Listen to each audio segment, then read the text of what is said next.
ចាស់ដែលមេដាក់ឲ្យខ្ញុំធ្វើឡើងច្បាស់ពេលនេះខ្ញុំសូមប្រកាសប្រាប់មនុស្សក្មេងចាស់ថាខ្ញុំគឺជាកំងលោមកស្នេហ៍ហើយក៏ចង់ប្រាប់ស្រីម្នាក់ឲ្យបានដឹងដែរថាខ្ញុំគឺជាកំងលោស្មោស្នេហ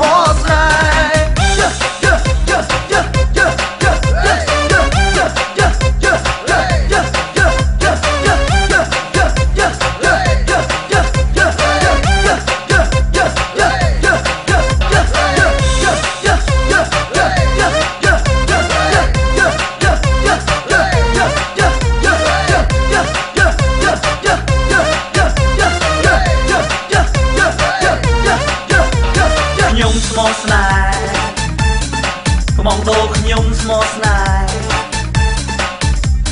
ខ្ញុំស្មោស្នេហ៍កំងដូខ្ញុំស្មោស្នេហ៍ខ្ញុំគឺជាកំងដូមានចិត្តស្មោះសរតាំងចិត្តតស៊ូឲ្យខិតខំធ្វើការសង្សារមិនទាន់មាន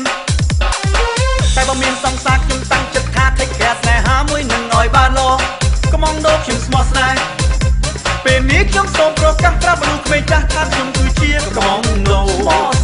មកស្នេហ៍